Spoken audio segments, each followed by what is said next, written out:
What's going on, everyone? So the Lakers are coming off an absolute dominant win and clinching the in-season tournament knockout round. They will have the 1 seed and home court advantage going into the knockout round, which is massive, right?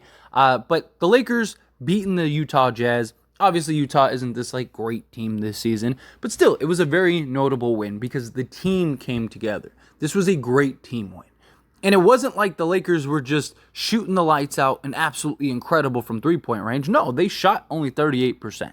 They shot well, but they only made 11 threes. They were just getting after it, especially Anthony Davis was ridiculous.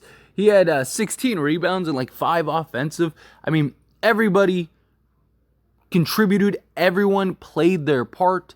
There was still some guys like Taurean Prince still continues to struggle shooting the basketball, but AD, D'Lo, LeBron James, Rui Hachimura, Christian Wood, Austin Reeves, Max Christie, Jackson Hayes, literally all got in on the fun.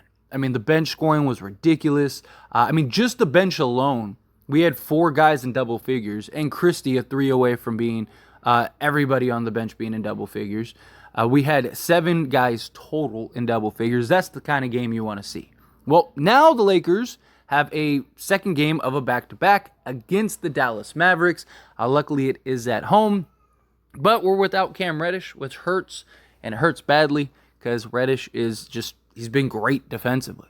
And we're going up against a team that has Kyrie and Luka, so they're going to be able to really score the basketball. And we're going to have to figure out how to slow them down to the best of our ability without Jared Vanderbilt, without Gabe Vincent, and now without Cam Reddish.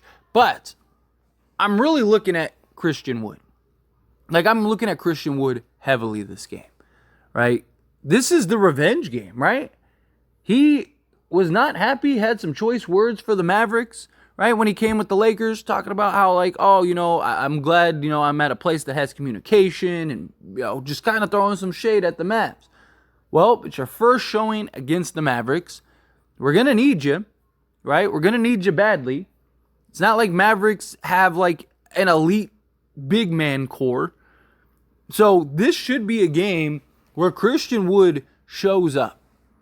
He had a very solid game yesterday. Christian Wood has had some great moments this year, right? He's had some of those real standout games, and not even just on the offensive side. He's had some great defensive standout moments, right? Against defending Kevin Durant in that first Suns game and literally securing us and helping us get that win by slowing him down, right? The guy's had some great defensive sequences. He's had some good offensive sequences. He's rebounded the ball very well for the Lakers, which is good. That's what you need. And you look at a game last night against Utah. He finished with 16 points, 8 rebounds, 2 assists, 6 of 7 from the field, 1 of 2 from three-point range, a block, and a plus 13 overall. He did have 5 fouls.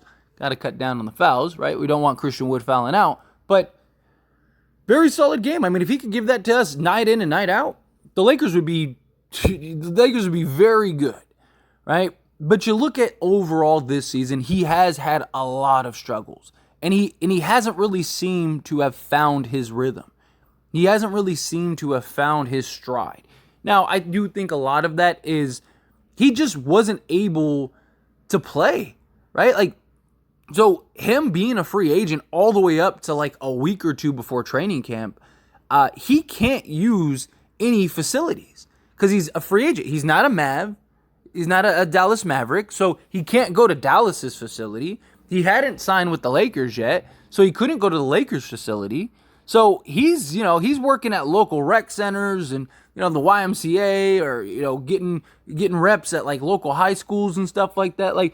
He's trying to find his own stuff independently. That's not anywhere close to being able to use professional facilities with professional trainers and professional, equipment and, top of the line type stuff.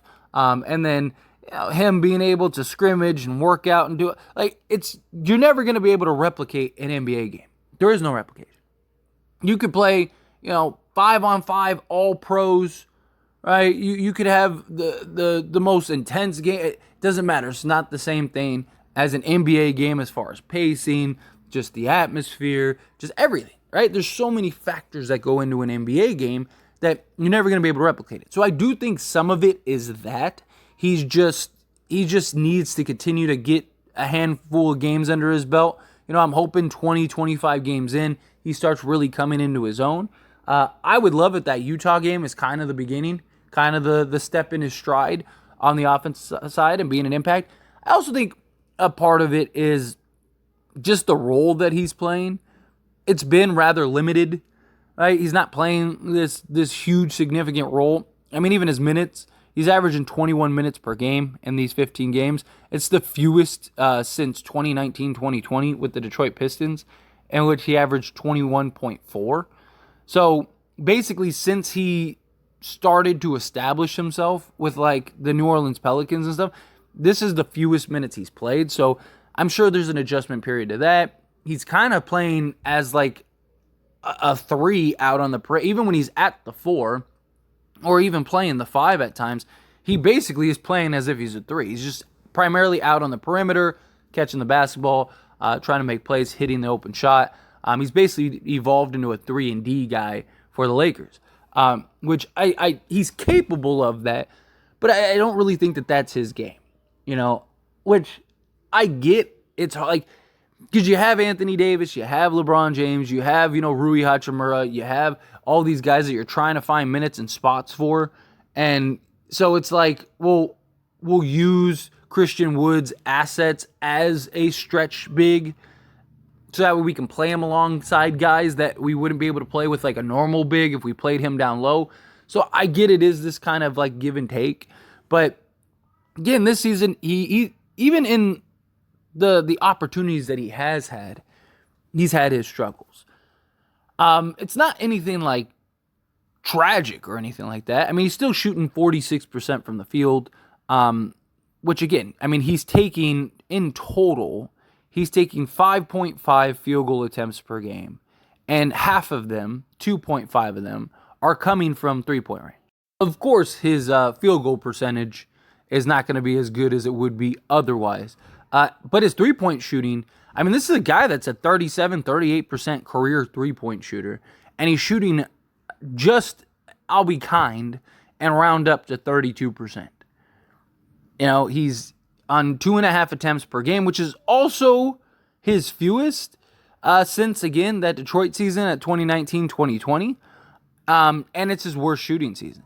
The last 3 years, he's averaged about 4 to 5 three attempts per game, and he's shot basically 38 to 39% in those 3 years. So there you go. That's kind of what it is. And he's shooting 60% from 2-point range. So again, he's doing well in that regard, right? He's giving you just under a block per game, and rebounding the basketball at 6 rebounds per game. And he's giving you a total of basically 7 and 6, which, I mean, as our 7th, 8th, 9th guy is great, right? In hindsight, but I want to see him have a bigger role. Like I'm waiting for that game where he, like that stamp game, right? I guess you could argue it was like the Suns game or whatever, but I feel like I haven't seen that like, oh no, this is my game type game from Christian Wood, which we know he's capable of doing. Dallas would be perfect for that. But beyond Christian Wood, we got to lock in, right? LeBron and Luka, their matchup. LeBron James has owned that matchup over the years.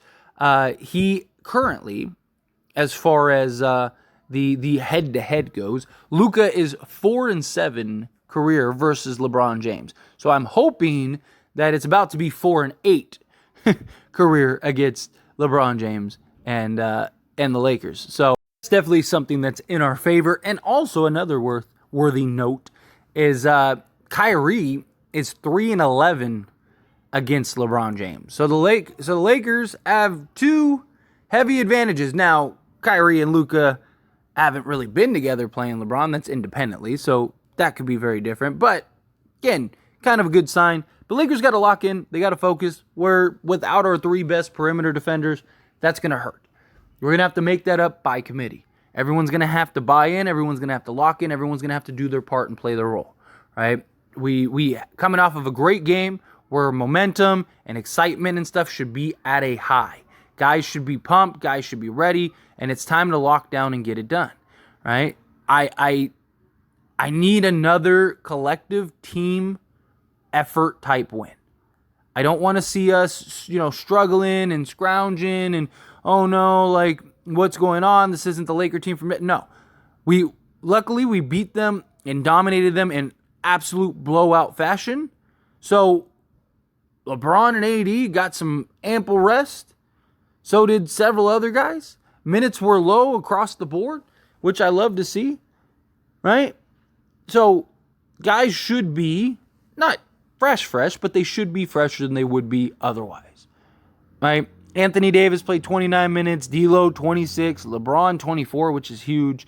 Rui 28, Wood 27, Reeves 26. So everybody was low minutes. Time to gear up, time to ramp up, time to go get this W against the Dallas Mavericks, right? No games, let's get it. But anyway, as always, this is a discussion, so I pass the question on to you. Let me know your thoughts and opinions down in the comments below. What do you think? How do you feel? Do you think, it's absolute go time, let's get it? Do you have any concerns, any questions tonight? Obviously, Cam Reddish being out. However you feel, whatever your thoughts are, I'd love to hear it. So let me know down in the comments below.